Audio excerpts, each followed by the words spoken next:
Now, next application is on solenoid. Magnetic field inside a long solenoid. Magnetic field inside. Magnetic field inside a long solenoid. Magnetic field inside a long solenoid. तो solenoid क्या होता है पहले बता दूं मैं आपको.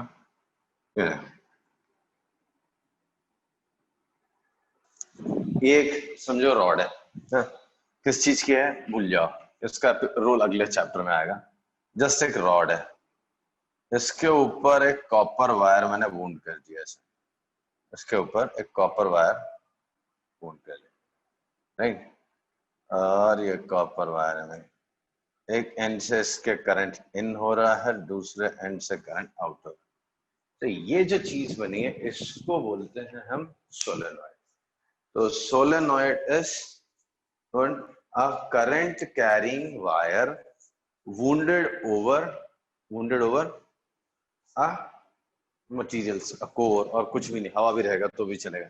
तो ये ऐसा वूंड करके रखा है, करंट कैरिंग वायर इसको वूंड करके रखा है, इसको बोलते हैं solenoid. So this is known as solenoid. अब इस सोलेनॉइड के अंदर जो मैग्नेटिक फील्ड होता है वो आपको इमेजिन कराता हूं. इसके अंदर जो फील्ड होता है, ये समझो स्ट्रेट वायर है, ठीक है, ये इसकी फील्ड लाइंस है,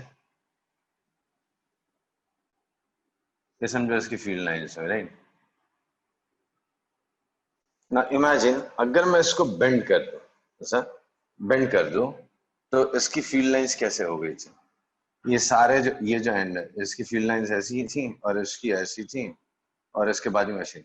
तो सब मिला के सेंटर पे जो ऐसी लाइन, ऐसे ये जो इसकी लाइंस होंगी, इसकी जो लाइंस होंगी, सब मिला के सेंटर से ऐसी lines almost straight magnetic field है. ये कॉइल ऐसा रखा हुआ, ऐसे लाइंस निकलती हैं, ऐसे घूम के फिर इसके पीछे जाती हैं. इमेजिन हो पा रहा है. Lines do not intersect each other, lines intersect नहीं होती. तो समझो कुछ ऐसा है कि एक थ्रेड रखा हुआ और ऐसे बहुत सारी ऐसी लाइंस है और आप उसको ऐसे ज्वाइन कर देते हो. हाँ, ऐसे ये ऐसी स्ट्रिंग रखी थी, ऐसे बहुत सारी लाइंस है, इसको ऐसा फोल्ड कर लें तो जो सब वूंड बना उसके अंदर लूप बना, उसके अंदर बहुत सारी लाइंस पास में आ गई. ऐसा कुछ होता था कॉइल के अंदर. अब यही ऐसी बहुत सारी कॉइल्स आपको लाइन में नजर आ रही. तो इसकी फील्ड लाइंस जो होंगी ऐसी, इसकी जो फील्ड लाइंस होंगी ऐसी, तो ये क्या है कुछ ऐसा ऐसा अंदर फील्ड लाइन है और सेंटर में तो एकदम almost straight and strong magnetic field हो जाएगा. अगर आप बुक देखोगे तो उसमें बड़ा अच्छे से डायग्राम बना के दिखाया हुआ है कि कैसे इनकी फील्ड लाइंस चेंज हो जाती हैं, मॉडिफाई हो जाती हैं. कौन सी वाली, जो स्ट्रेट वायर थी वो कॉइल बनने में कैसे मॉडिफाई हुई और कॉइल से जब सोलेनॉइड बना तो कैसे मॉडिफाई हुई. आई होप आपको समझ में आ रहा होगा. इसकी लाइन ऐसे ऐसे थी, इसकी ऐसे ऐसे थी, तो ये दोनों ऐसे जुड़ते जाती हैं, ऐसे ऐसे ऐसे ऐसे. तो अंदर उसके nearly uniform, straight and nearly uniform magnetic field मिलता है किसके, सोलेनॉइड के. तो field inside a solenoid is, ये पहले आपको पिक्चर पता होनी चाहिए. मैंने कल ही बताया था कि आपको अगर एम्पियर्स लॉ लगाना है तो पहले से ही फील्ड का थोड़ा आइडिया होना चाहिए. तो field due to solenoid, field due to solenoid is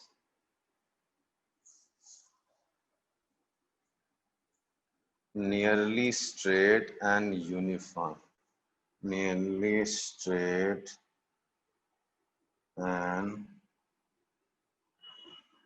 uniform inside, अंदर ऐसा होता है.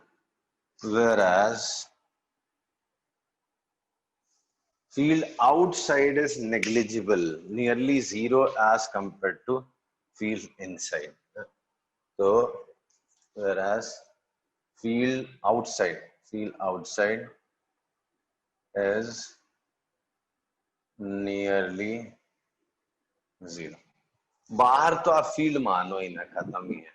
Field outside is nearly 0। आ रहा है समझ में? Field inside is straight and uniform, ठीक है। जबकि अगर आउटसाइड बात करोगे तो outside it is nearly 0, almost 0 field होता है बात, ठीक है। अब देखो, तो इतना कंफर्म हो गया आपको कि फील्ड अंदर यूनिफॉर्म एंड स्ट्रेट मिलेगा, ऐसा फील्ड मिलेगा, ठीक। और आउटसाइड इट इज नियरली 0। अब अपने को मेजर करना है कि यहाँ पे अंदर फील्ड कितना होगा। एक सोलेनोइड है सफिशिएंटली लॉन्ग इन लेंथ, उसके अंदर मैग्नेटिक फील्ड कितना होगा वो आपको स्टडी करना है, ठीक है। चलो देखो, पहले तो एक लूप लेना पड़ेगा अपने को, एम्पियरल लूप, जिसके ऊपर हम लोग एम्पियर्स लूप लॉ या एम्पियर्स सर्किटल लॉ लगाएंगे। नहीं, first thing which you have to do is you have to choose a loop. आपको एक लूप बनाना है, वो लूप जिसके ऊपर हम एम्पियर्स लॉ लगाएंगे। Alright, okay. तो इस बार मैं लूप कुछ ऐसा लूंगा, ऐसा ए बी सी डी, ऐसा एक रेक्टेंगुलर लूप लिया है मैंने, क्या? एक रेक्टेंगुलर लूप लिया है। उस रेक्टेंगुलर लूप का एक एंड बाहर है और उसका लेंथ भी सोलेनॉइड के लेंथ जितना है। एक एंड अंदर है जिसका लेंथ सोलेनॉइड के लेंथ के बराबर है, और दो ये एंड्स हैं जो भी मान लो, ठीक है। क्लियर है? हाँ सर। ओके। अब देखो, यूजुअली हम बोलते हैं लॉन्ग सोलेनॉइड, तो लॉन्ग सोलेनॉइड में नंबर ऑफ टर्न्स पर यूनिट लेंथ इंपॉर्टेंट होगा। तो N S suppose number of turns पर यूनिट लेंथ। आई होप आपको समझ में आएगा। बड़ा कंफ्यूजिंग लगता था पहले मुझे, यार ये टोटल नंबर ऑफ टर्न्स की बात नहीं करते, यहाँ पे टोटल नंबर ऑफ टर्न्स की बात करते समझ में आए। बाकी सारे कॉइल्स में क्या करते हैं वो लोग, नंबर ऑफ टर्न्स की बात करते हैं। तो कॉइल में लेंथ मैटर नहीं करता, तो जितने भी लूप्स हैं वो सब पास पास में, इसमें लूप्स बहुत सारे हैं और स्प्रेड हैं। तो इस लोकल रीजन में दूर वाले लूप का जो कंट्रीब्यूशन होगा वो इतना ज्यादा नहीं होगा। तो इसके लिए यहाँ पे नंबर ऑफ टर्न्स पर यूनिट लेंथ इंपॉर्टेंट होता है, ना कि टोटल नंबर ऑफ टर्न्स, ठीक है। तो यहाँ पे स्मॉल एन यूज करेंगे हम लोग, नंबर ऑफ टर्न्स पर यूनिट लेंथ। हाँ, कंफ्यूज मत होना, कई बार मिक्सअप कर देते बच्चे, और जो एग्जाम आता है उसमें क्वेश्चन में टोटल नंबर ऑफ टर्न्स दिए होते हैं, दे रहेंगे 500 टर्न्स डिस्ट्रीब्यूटेड ओवर 0.5 मीटर, तो आपको उससे कन्वर्ट करना पड़ता है। तो नंबर ऑफ टर्न्स पर यूनिट लेंथ यहाँ पे important, right. So if n be number of turns per unit length, then अब हमको क्या कैलकुलेट करना है, integral b dot dl over a loop is mu naught into I enclosed, current enclosed, क्या? Integral b dot dl is mu naught into current enclosed। तो चलो पहले left hand side evaluate करते हैं, इंटीग्रल b डॉट dl निकालते हैं। तो integral b dot dl कहां पे निकालना हमने, पूरे लूप पे। कौन से लूप पे? A B C D A B C D A, इसके हर एक पॉइंट पे मैग्नेटिक फील्ड से मल्टीप्लाई कर करके डॉट प्रोडक्ट निकालना है डीएल के साथ और उसको ऐड करना है। तो integral B dot DL is what I have to evaluate over the loop A B C D A, ठीक है। आ रहा समझ में क्या करने वाले हम लोग? हाँ सर। ओके। अब देखो, हर पार्ट में फील्ड और डीएल, डिफरेंशियल लेंथ और फील्ड के बीच में अलग अलग टाइप की रिलेशन है। जैसे अगर ए बी के अलोंग देखोगे आप, तो मैग्नेटिक फील्ड नियरली कांस्टेंट है, मतलब यूनिफॉर्म है, स्ट्रेट है, और तो और डीएल और बी पैरेलल है, किसके? एक दूसरे के। कहां पे? ए से बी के बीच में। नहीं, एक बार वापस सर। ए से बी के बीच में फील्ड और डिफरेंशियल लेंथ जो रहेंगी वो एक दूसरे के पैरेलल होंगी, अलोंग होंगी, हाँ इनफैक्ट होंगी। मैं ये loop A B C D A trace कर रहा हूं, ए से बी जाने वाला, तो डीएल और बी के बीच में हर जगह डायरेक्शन सेम होगी, एंगल उनके बीच में 0 हो गया। और ए से बी के बीच में मैग्नेटिक फील्ड कांस्टेंट है, कैसा है? कांस्टेंट है। कांस्टेंट है। कांस्टेंट है। तो ए से बी के बीच में कहानी कुछ और। अब बी से सी के बीच में जरा बात करें हम लोग, तो क्या होगा? मैग्नेटिक फील्ड बी जो है वो परपेंडिकुलर होगा डीएल के, डिफरेंशियल लेंथ के परपेंडिकुलर आएगा मैग्नेटिक फील्ड। आएगा कि नहीं आएगा? हाँ सर। ओके। सी से डी के बीच में क्या कहानी है?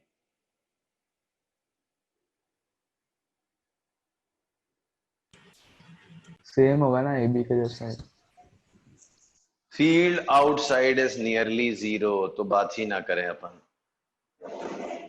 अंदर के कंपैरिजन में फील्ड होता है नेग्लिजिबल, तो आप उसको नेग्लेक्ट ही कर सकते हो। फील्ड लाइंस बाहर स्प्रेड हो जाती है, they exert lateral pressure on each other, hence they spread, तो फील्ड उसके बाहर प्रैक्टिकली 0 होता है। प्रैक्टिकली कुछ ना कुछ तो रहेगा, बट प्रैक्टिकली इट इज 0। तो हम अंदर बाहर फील्ड की बात ही नहीं करें, तो सी से डी में फील्ड ही 0 है। डी से ए में क्या कहानी होगी? सीबी जैसे। सी बी जैसे। एंगल फील्ड और डीएल के बीच में 0 है, सॉरी 90 है, तो इसको हर पार्ट में अलग तरीके से डील करना। तो ए बी में अलग, बी सी में अलग, सी डी में अलग, डी ए में अलग, चारों पार्ट में अलग तरीके से डील। यहाँ पे बी डॉट डी एल अलग से इवेलुएट करना है आपको, यहाँ पे बी डॉट डी एल अलग से निकालना है, यहाँ पे बी डॉट डी एल अलग से निकालना है, यहाँ पे बी डॉट डी एल अलग से निकालना है।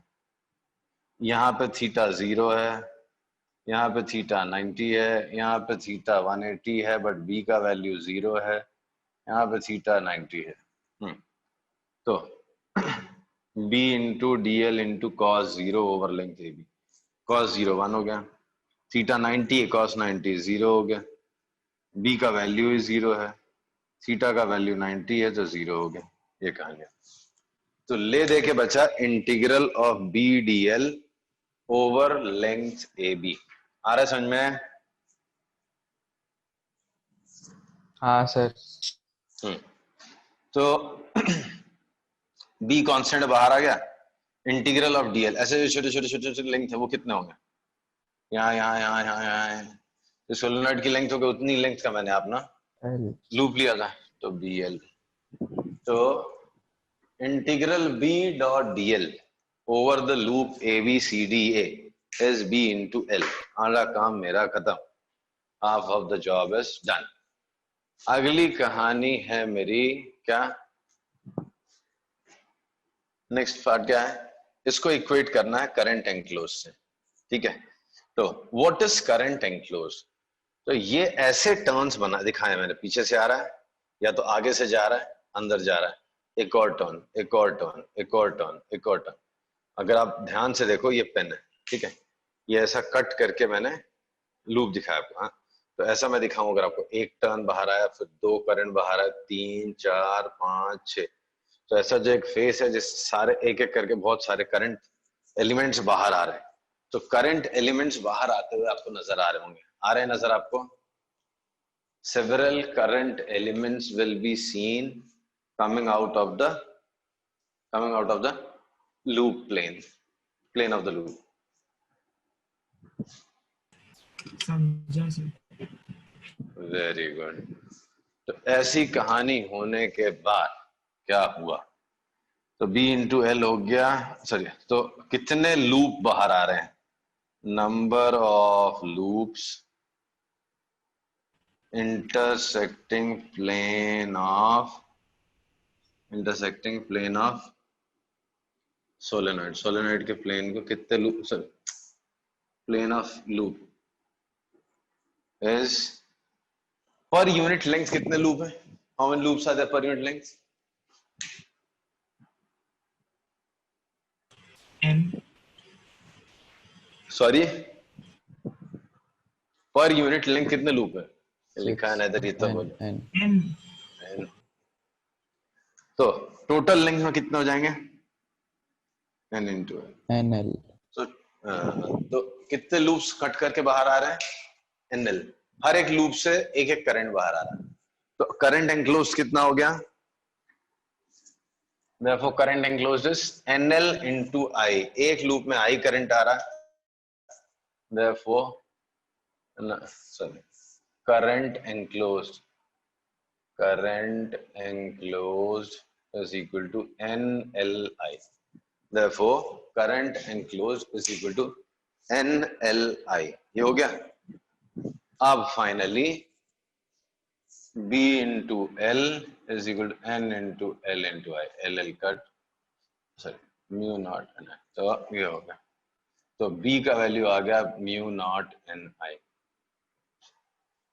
So magnetic field inside a long solenoid is given by formula mu naught Ni। देख लो आपको समझ में आया कि नहीं आया।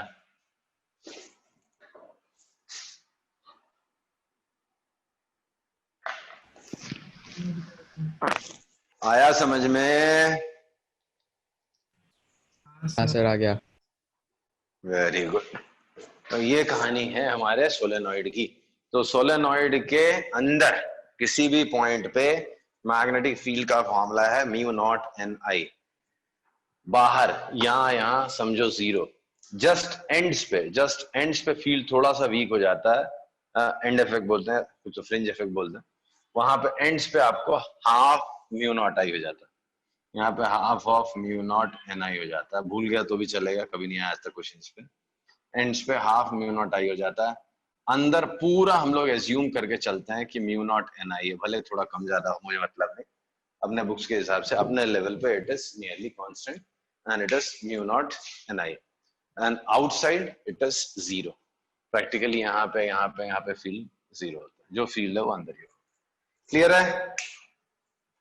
तो ये हो गई दूसरी एप्लीकेशन किसकी, एम्पियर्स लूप लॉ के। नाउ नेक्स्ट इज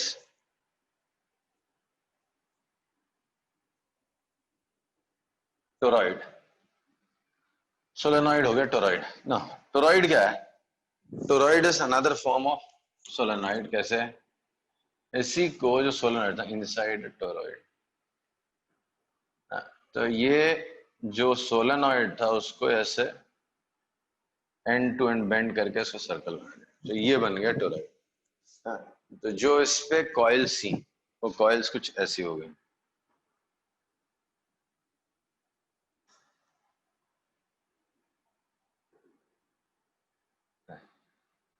यहाँ से करंट इन होगा, घूम घूम के यहाँ से करंट आउट होगा। तो सोलेनॉइड था, सोलेनॉइड की जगह बन गया टोरॉइड। सोलेनॉइड की जगह बन गया टोरॉइड। तो सोलेनॉइड के ही रॉड को ऐसा राउंड करके बेंड करके एंड टू एंड ज्वाइन कर दिया, वो कहलाता है टोरॉइड। तो टोरॉइड बन गया। इस टोरॉइड के अंदर मैग्नेटिक फील्ड बताना है। तो जैसे सोलेनॉइड का फील्ड था, अब तक टोरॉइड का फील्ड भी आपके दिमाग में आ गया होगा। वो जो फील्ड लाइंस है कैसे लूप फॉर्म करती होंगे ऐसे ऐसे। तो ऐसे फील्ड लाइंस बनाती हैं लूप, नहीं?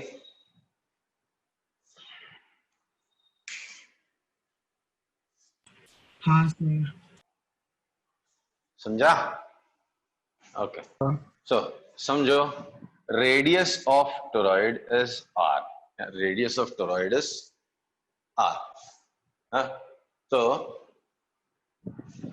फिर से वही कहानी, इसी को मैं लूप ले लूंगा, इसी को लूप ले लिया तो इंटीग्रल B डॉट DL निकालते हैं। चलो पहले तो इसी को लूप ले लिया मैंने, तो B डॉट DL इंटीग्रल कितना होगा? हर पॉइंट पे B और DL के बीच में एंगल कितना दिख रहा है?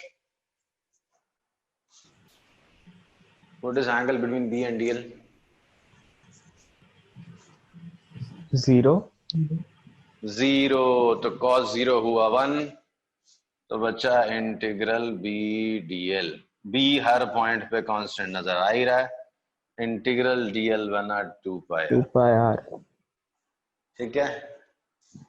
अब अगर n is number of turns per unit length, if n be number of turns per unit length, number of turns per unit length, तो करंट एंक्लोज कितना हो जाएगा, कितने टोटल लूप कट करके बाहर आएंगे उसको, current enclose, what is current enclose, कितने लूप्स हैं, 2 पाई आर इन लूप्स हैं, नजर आ रहे हैं आपको, कितने हाँ लूप्स हैं, 2 पाई आर एन, और सब में से आई आई करंट बाहर आ रहा, तो 2 pi R N I, so current enclose is 2 pi R N I. Is it clear? हाँ हाँ ओके, तो दिख रहा है यहाँ पे ना, हाँ, 2 pi R N I B into 2 pi R equals to 2 pi R N I into mu naught, तो 2 pi R cut B is equal to mu naught. Same formula है, जो सोलेनॉइड का है वही फॉर्मूला टोरॉइड के field का है, तो फील्ड इनसाइड अ टोरॉइड कह लो या फील्ड इनसाइड अ सोलेनॉइड कह लो, is same. Okay, mu naught N I. बस इसमें एक गड़बड़ है, नंबर ऑफ टर्न्स पर unit length on the inner side and on the outer side क्या होगा, सेम होगा, अलग अलग होगा. सर क्या और एक रिपीट करो. Number of turns per unit length on inner side of toroid and outer side of toroid will be same or will be different.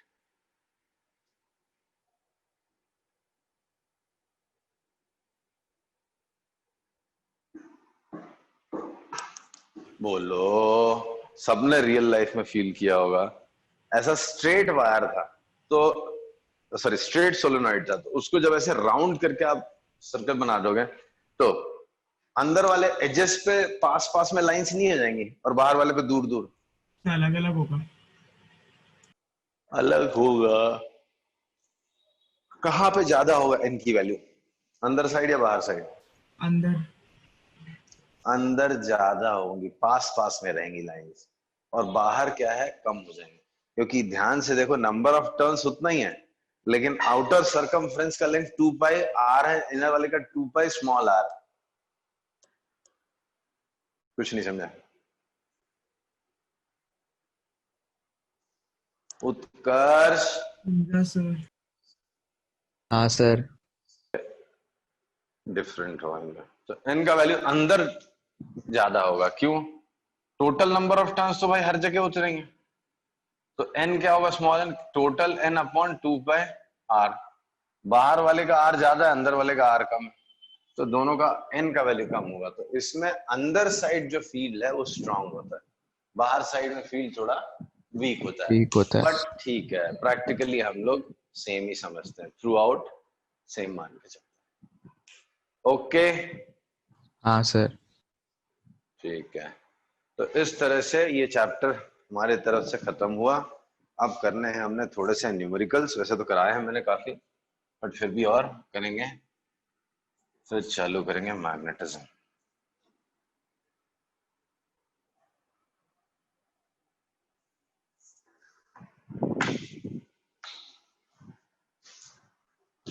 कुछ क्वेश्चंस कराने थे HCV से.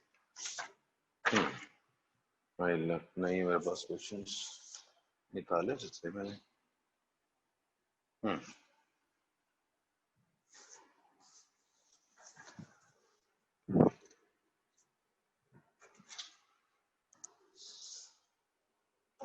तो हमने लॉन्ग वायर के बहुत सारे सम्स किए थे, अभी हमको रिंग और सबके करना है. सपोज ऐसा करंट आई,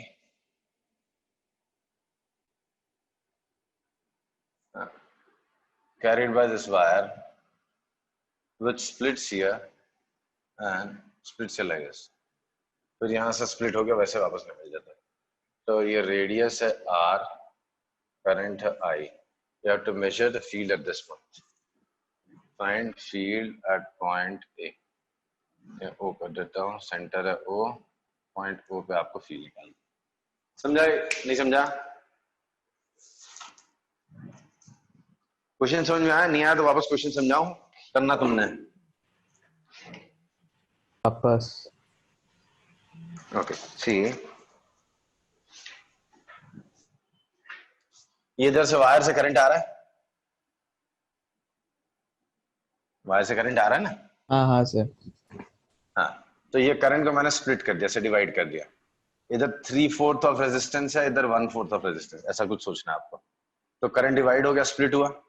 तो ये करंट ऐसा घूम के आ रहा रेडियस आर पे, और ये भी इधर से क्वार्टर रेडियस पे, सॉरी क्वार्टर सर्कल पे। फिर यहाँ पे दोनों करंट मिलके वापस चले गए। तो इस पॉइंट पे आपको मैग्नेटिक फील्ड निकालना, सेंटर पे। सेंटर पे you have to measure magnetic field in 90 degree. ये तो आदमी दिखने लग गया।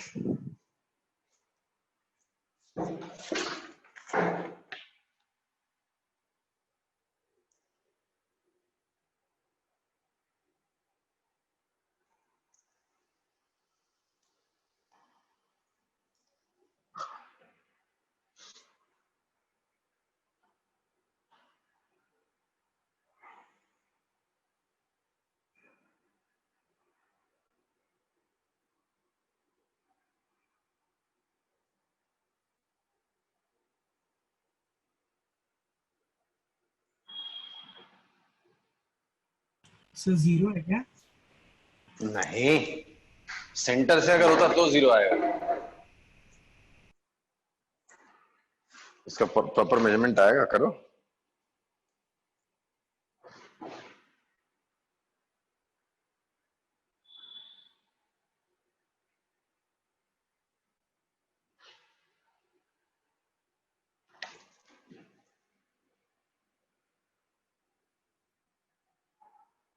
कौन से लिखा है? सर आंसर आई और आर के टर्म्स में आएगा। हाँ, mu naught I1 plus I2 by 2 pi R. नहीं लग तो नहीं रहा यार। मतलब आई के टर्म्स में तुमको आंसर निकालना है बेटा। I1 I2 तुम सब्स्टिट्यूट करो, देखो फिर मैं चेक करूंगा।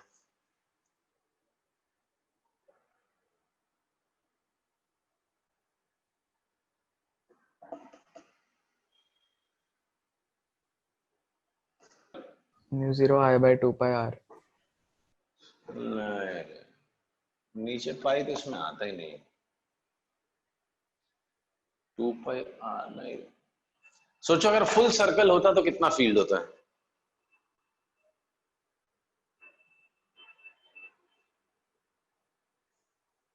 अब ये गलत है, भी तो जस्ट पढ़ा है फुल सर्कल। किसी भी सर्कुलर लूप के सेंटर पे फील्ड कितना होता है? जीरो बोला सर उसने। नहीं, कुछ भी। Mu naught N I upon 2r। Mu naught I upon 2r formula, readymade formula है। अगर 360 डिग्री का आर्क होगा तो mu naught I upon 2r होगा। अब आगे सोचो, आप यूनिटरी मेथड्स अप्लाई करो।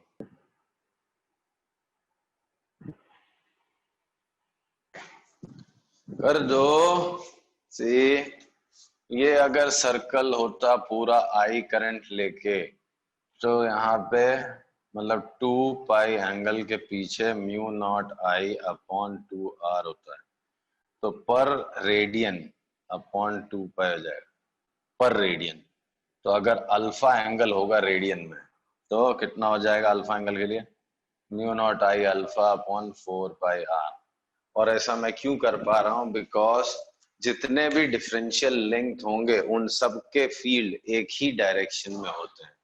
अगर आप डिफरेंशियल फील्ड देखते जाओ, इसका छोटा सा तो अंदर की तरफ, इसका तो अंदर की तरफ, इसका तो अंदर की तरफ, इसका तो अंदर की तरफ, इसका तो अंदर की तरफ, इसका तो सबका होता है मैग्नेटिक फील्ड अंदर की तरफ। ठीक है, तो ये होता है कितना एंगल के लिए?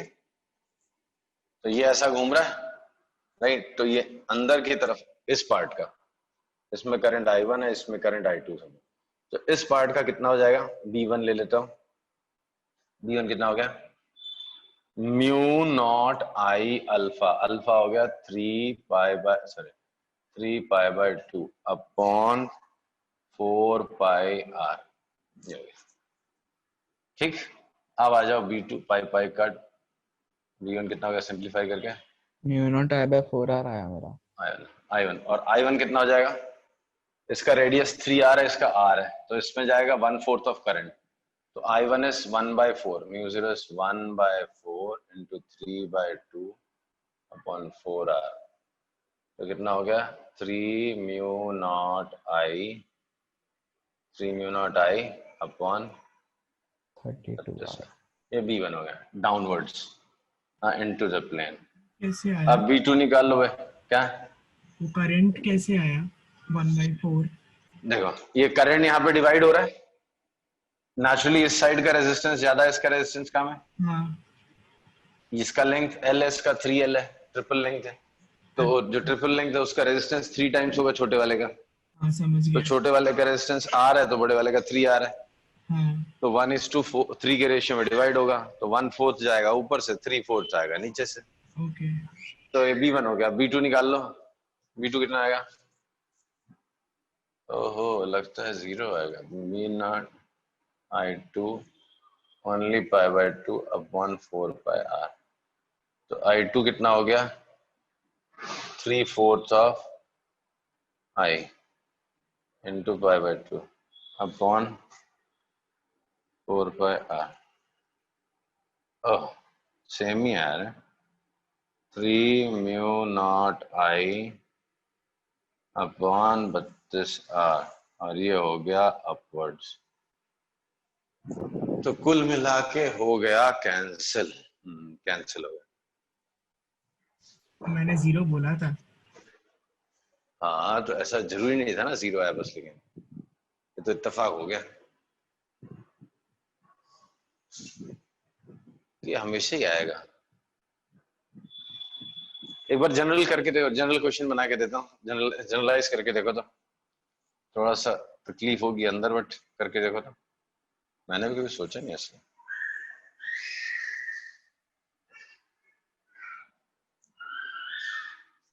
ये एंगल अल्फा ले लो, आई करंट है, इधर डिवाइड हो गया, ऐसे मिलके इधर वापस आ रहा, अल्फा एंगल लिया मैंने। ये स्पेशल केस तो नहीं था, देखने तो हमेशा तो 0 नहीं आना चाहिए रेजिस्टेंस, हाँ यार चांसेस तो है बराबर, प्रोपोर्शनल है। हाँ करके देखो, करके देखो, अल्फा एंगल के लिए बना के देखो।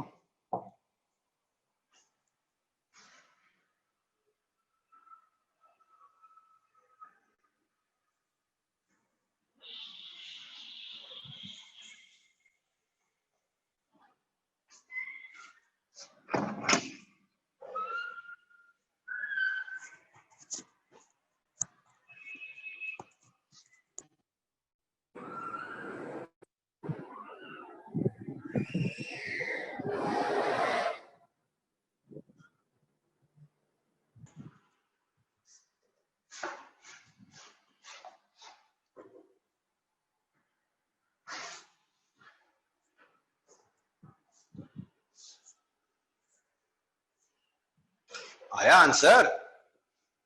सेम ही चाहिए तो रिपीट करनी है बस। इसके लिए निकालो पहले, कितना हो गया?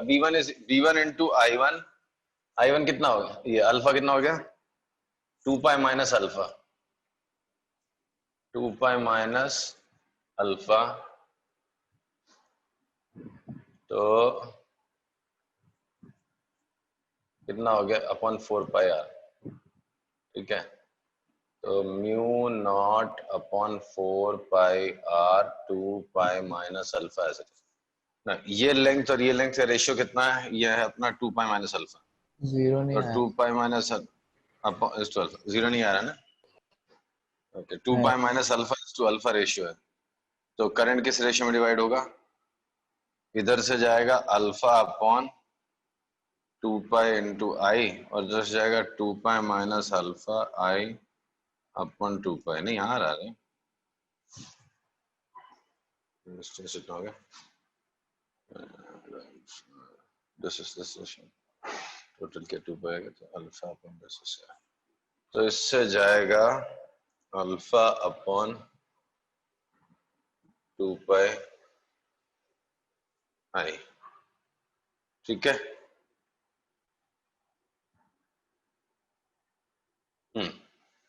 तो ये हो गया इनवर्ड्स। अब नीचे वाले का क्या होगा?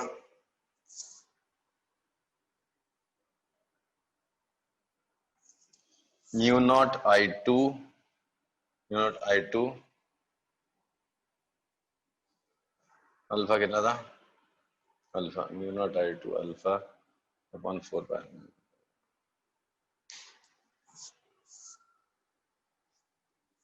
करंट कितना हो गया? Current mu naught alpha upon 4 pi R. I2 कितना हो गया? I2 is 2 pi minus alpha I upon 2 pi. ये हो गया अपवर्ड, ठीक है। अब दोनों का ऐड कर दो तो कॉमन क्या आता है? देखो, mu naught alpha mu naught alpha I 2 pi minus alpha, ये कॉमन हो गया। न्यूमरेटर पूरा ही सेम है ना, और डिनोमिनेटर भी तो सेम है, सेम आ रहा है ना, आ तो रहा है जीरो, तो बी का वैल्यू जीरो हो गया। सी पूरा ही तो सेम है, mu naught alpha I, mu naught alpha I 2 pi minus alpha 8 pi square R, 8 pi square R same आ रहा, तो बी का वैल्यू जीरो है। सही है, दोनों लीनियर रिलेशन है, ठीक है। एक का इनवर्स एक का आउटवर्ड है। करंट उस रेशियो से डिवाइड होगा, जिसका लिंक ज्यादा उसमें करंट कम, जिसका करंट कम उसका लिंक ज्यादा, तो उस चक्कर में हो गया ऐसा, ठीक है। बराबर है, कोई भी शेप रहेगा तो जीरो हो जाएगा, कोई भी एंगल रहेगा तो जीरो हो जाएगा। क्लियर है?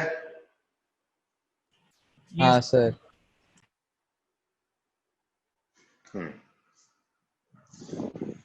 ये निकालो तो, ये क्वेश्चन है इंटरेस्टिंग। कॉइल, कॉइल का नहीं है, मतलब अभी तो मिक्स क्वेश्चन आ रहा है। एक लॉन्ग वायर है, जैसा long wire, question is a long wire is bent to form an angle alpha. एक लंबा इन्फिनिट लेंथ का वायर था, तो इससे क्या बनाया हमने? वायर बनाया, ऐसा एंगल बनाया, और वर्टेक्स से एक्स डिस्टेंस पे, ये एक्स डिस्टेंस अल्फा एंगल बनाया, एक्स डिस्टेंस पे आपको फील्ड निकालना। Find a field at an angle, sorry, find a field at an angle, sorry, at a point at a distance x on its angle bisector from the vertex। तो ये alpha by 2 है, ये alpha by 2 है। बहुत difficult तो नहीं है, हमने किए हैं काफी क्वेश्चन ऐसे।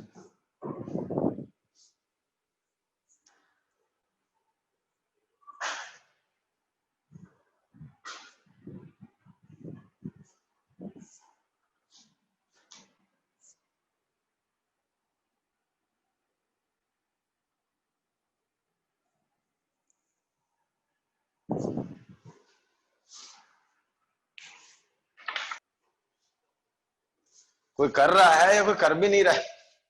बोल तो नहीं रहा है। ट्राई कर रहे हैं सर। ये फॉर्मूला याद है कि नहीं याद है? कौन सा? एसिमेट्रिक वाला, mu naught I upon 4 pi a sine alpha plus sine beta, ये याद है कि वही भूल गए?